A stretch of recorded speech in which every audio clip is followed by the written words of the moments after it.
Morning, everyone. Brett's Watch Box.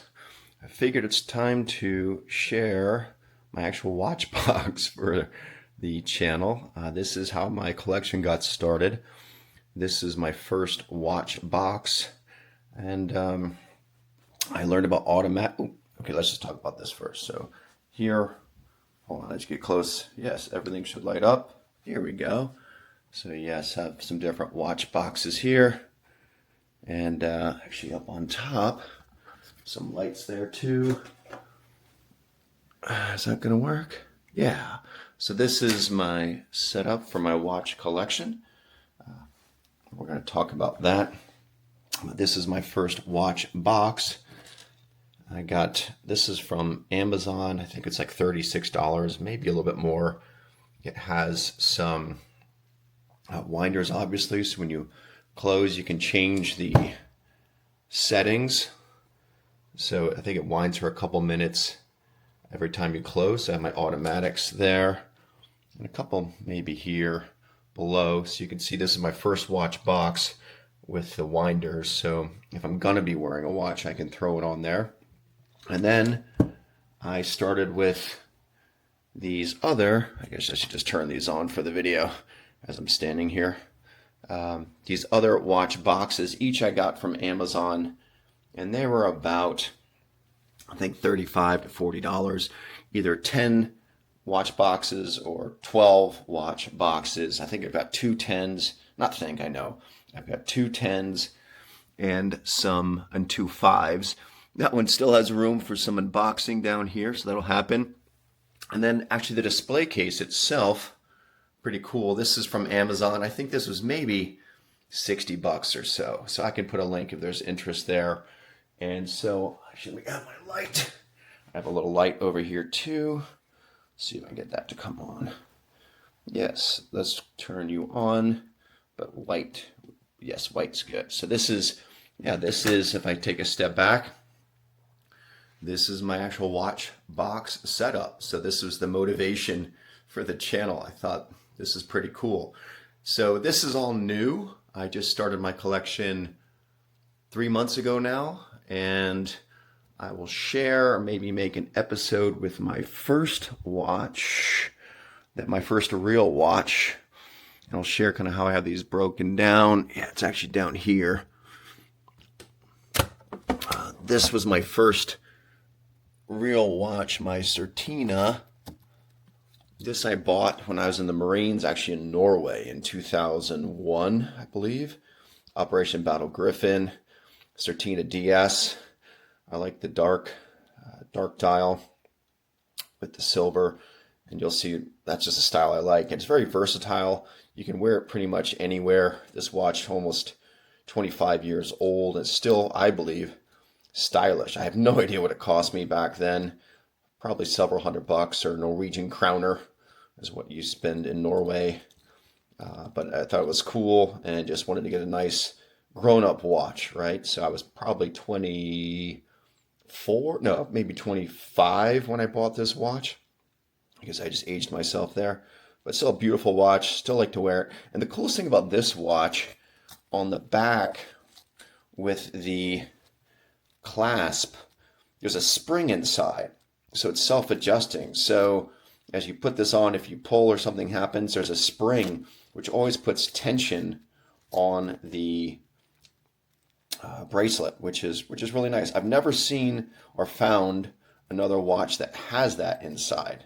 And considering I'm holding my camera, it's really hard with one hand again.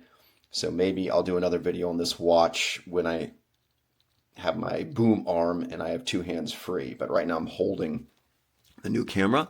So that was my first watch. This is my motivation to really start getting into watches. But I didn't wear watches for probably the last several years. I was actually just wearing this. This is a Whoop, and Whoop monitors your health vitals. So for working out, and there's no dial on it or no display. It just all goes right to your phone. So if you're curious about a Whoop is, I can share a link there too, but it shows it just pretty much gauges your health, your workouts, your stamina, your blood oxygen level. It's kind of like I believe those Apple rings, but I use this. So I've been wearing this. And then my girlfriend one day we're going to come back on here. Come on. There we go. My girlfriend was walking by the mall, or wanted to go to the mall a couple months ago, and she just wanted French fries. So there's a French fry shop in the mall, and she's like, let's go in and get some French fries. So I was like, okay, we can go and get some French fries. And I said, let me pop in this jewelry store. And I walked into, I think it was just a K, and I saw Boulevards and Citizens and some other brands. And I said, this is kind of cool. I'd forgotten how much I just liked and enjoyed watches. So at that time, I actually really picked up a Boulevard, and I actually went down to Macy's, and Macy's had a better deal because they had 10% off and another 15 if you open a credit card or something else. So that was my initial step back into watches. And from there, I returned the Boulevard because the guy kind of sold it to me, and I just didn't feel it after a while. And instead, I bought my first Seiko, and that led me down this crazy path. So this is the first modern watch. I bought this. This is number one. This is a Seiko GMT. I bought about 3 months ago. I love the white dial and the black bezel. It's actually black and blue. It's two-tone, but the bezel actually looks, depending on the light, all black or half black and blue. I just think it's beautiful. I tried to figure out the GMT function. I know it's on a 24-hour time frame versus 12, and I just look at my watch, right? I traveled, and you can do it. I'm just not good at it. So that's just what it is. So this is my first new watch to the collection. Then literally all the rest of this has happened in the last three months. And I've probably got another 10 or so watches to unbox. And so I thought, why not just share the journey? This is a hobby. It came from, where did the funds come from? I'm professional, I do okay. And actually, my son, during COVID, we got into model trains. And during COVID, you couldn't do anything, couldn't go anywhere. So we found a model train club near us, and we got into model trains. And that was just really something that triggered just passion for me. And I started watching videos on YouTube, and I want to get this, and I want to get that. And I just went down a rabbit hole. My son, and he's since moved on. So he stopped caring as much about trains. And actually this watch, we're going to do an episode on this. This is a special watch, this Seiko. And I just realized I have it upside down. This chronograph, it's actually from Dr. Yellow. So this watch is an amazing bridge. Actually, I'm going to take it out, because on the back of this watch is the Shinkansen Dr. Yellow. So Dr. Yellow is a track geometry train, special Shinkansen. It doesn't pull passengers in Japan.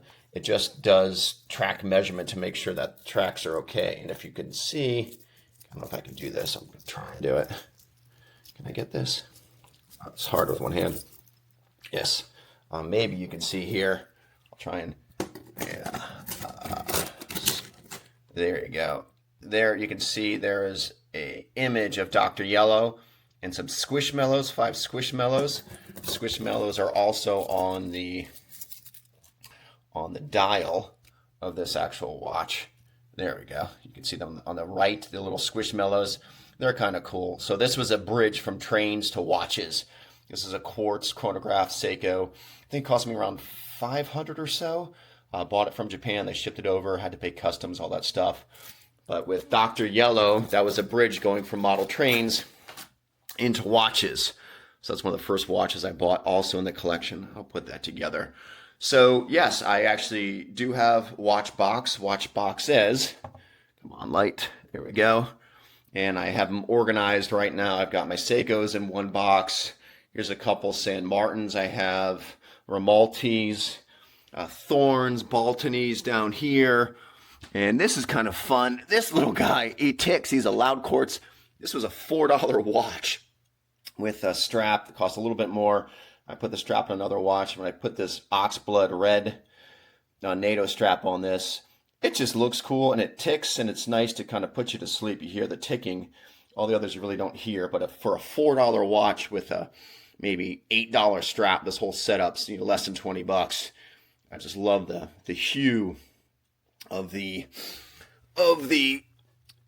aura of that watch. So yes, I'm going to be sharing a little bit more about each watch, why I bought it, how it made me feel, and that's what's important to me. So with watches, there's no right or wrong in my opinion, just my opinion. There's no wrong watch. It's if the watch calls to you, if you feel connected to it, if you get a feeling for a certain watch, like it makes you feel good, that's really all that matters to me.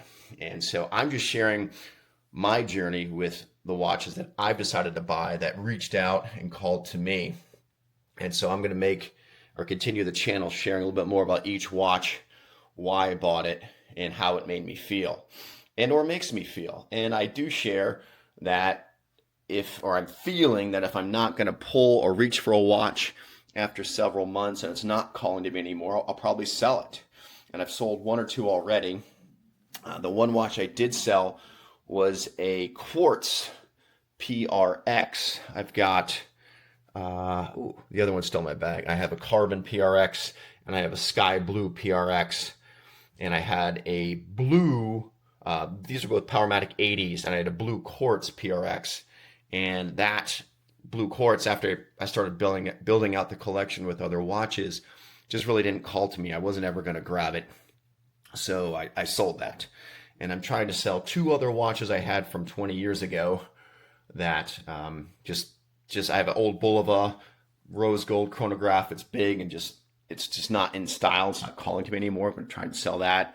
And I have another old Citizen Eco Drive that an ex-girlfriend gave me that doesn't do much for me. And that relationship was over 20 years ago too. So my new girlfriend's fine with that going away as well. So this is my journey. This is something I put together. I think the display case came out really, really good. This isn't the best. I'm sure you guys have other displays. You can buy these little boxes too. I have a single box here and some dual boxes on Amazon. And I'll share, I've got one more over here. I keep my Baltic in this one. It's one of my favorite dials of all my watches. Nice blue classic diver. And the Baltic, again, I thought was British, but it's actually French. So that's a nice, beautiful French watch, at least in my opinion. We can talk about that. So again, I'm Brett, just sharing my journey. No right or wrong for you. It does bother me sometimes. I see guys on YouTube with their channels like, this is the right watch or the wrong watch or the 10 best. It's not true. If a watch calls to you and you enjoy wearing it, that's all that matters. And we can talk about cost and brand and all that stuff too. I think if you can find, once you understand, and this is just my impression of watches in general, if you find a watch that you feel calls to you, and maybe it's not a Tudor or a Rolex or an Omega, I get it. Those are expensive watches, but you're also paying for stuff you don't use with the watch. You're not paying for just the watch. You're paying for their marketing. You're paying for their branding. So maybe the watch is 1/4 of that price. So Rolex, maybe it costs $1 or $2 to make. It is, yes, very high quality. They are beautiful, but you're also paying for that authorized dealer. You're paying for the champagne. You're paying their rent. You're paying the staff. You're paying for all those things corporate. When you buy a name brand watch, you're paying for the marketing. You're paying for all the advertising. I professionally am in the financial services field. I used to work for some big firms. I don't mind sharing. I worked for Merrill Lynch before they failed, and I worked for a big Swiss firm called UBS. And when I was working at those firms, most of the money I brought in fees from my clients went to the house. And think of all the advertising you see for Bank of America, which now owns Merrill Lynch, and my old firm UBS. They sponsor Formula One. They're giving millions of dollars to Formula One. So anytime you see a big company, big brand, and they're sponsoring big events, when you buy something, your money, a lot of your money is going to those big brands, those events. It's not actually for the product that you're buying. So what I have found through research, through YouTube, through other creators and what they share is these amazing watches. Seiko does a phenomenal job of not charging you for I think, overage for marketing for what they could. Like this actual watch, I'll show you one more. This one was on Teddy Baldassor, had Mr. Wonderful on it, and they were showing watches, and Mr. Wonderful thought this green dial Seiko costs over $1,200, and it's less than 200. Maybe it's 2.25. All right, it's a beautiful watch for a very, very fair amount. So I love that. So you can find tremendous value in watches. You don't have to pay for the brand. You don't have to pay for marketing. And if you just want to enjoy it and wear it and feel good about yourself, to me, that's all that matters. That's all that matters. I would rather say you're going to buy a Tudor homage like this Thorn down here for a couple $100, which makes you feel good. And what can you do with the difference? Well, you can take that. Some of the channels say go on a vacation. I just say put it in your Roth 401k or invest it. Put that money in the stock market and let it grow over time, or pay down your mortgage, or if you got kids, life insurance, or save for college. You could put your money in a lot other places that goes a lot further and still have a watch which makes you feel just as good. So that's just my mindset. My mindset is not the right mindset. It's not the only mindset. It's just mine. So that's why I don't mind buying factory direct watches from China that give me an amazing feel. I think like these watches down here do episodes. Actually, I'm going to wear this one today. That's the Faco. If you saw my episode, I've got the Faco Alpinist and the real Alpinist up there. Kind of funny. But each of these is very, very affordable. This magnetic watch, which is cool, by Foxbox, again, this is, I think, $43. Here's a Seiko homage, Monster homage. I love the red dial on the teeth. That was maybe $112. This beautiful Tandorio blue. I put on a blue strap yesterday. This was $83. It's an automatic for $83 with a sunburst dial. I mean, it's absolutely beautiful. And then this is a newer brand I'm just exploring. I'm going to wear this, put up for a short today. Duxow. I learned about this from, I think, Watch Time. I got to remember the name of the guy's name. Sorry, see the dial's a little dirty. This was on a bracelet. I put on this NATO strap yesterday, and I think it came out absolutely beautifully. All right, so once the sun comes out, it's a little foggy right now this morning, or overcast. I'm going to do a wrist check with this watch, but this Duxow, kind of a Omega Seamaster homage. It's got the wavy dial if the light hits it the right way. Not sure if you can see it or not. Maybe a little bit there. Right, so that's it. So this is my collection, and I'm going to share a little bit more as we go, but just wanted to share, yes, Brett does have a watch box. Actually, I think I have 5 watch boxes, and this is why I'm starting the channel. A little history about me and the journey. So I love it. I hope you enjoy it. I'm trying to provide some information, some knowledge, and just perspective. There's no right or wrong when it comes to watches. Whatever you can afford, whatever you like, and whatever you love, I think is the most important thing. If you get a watch that you enjoy, makes you feel good, truly, I believe that's all that matters. It's your watch, your life, your feeling, your happiness. That's what matters. If other people like it, great. If they don't, who cares? As long as a watch makes you happy. I'm Brett. Thanks for following me. If you do like this and want to join me on my journey, I'd appreciate if you like, subscribe, and even share this to any of your friends that also like watches. It's super fun. So we're going to do some other unboxing. I've got about 10 more watches to unbox. And my son, I actually asked him, like, when you're trying to figure out which watch you're going to wear for the day, I asked my son and or my girlfriend's daughter, and they pick out a watch, and that's generally what I wear each day. So I'm about ready to have them come in, and maybe I'll make a short and post that. All right, guys, so please like, subscribe, and share. I'm Brett. Welcome to the journey. Welcome along to Brett's Watch Box.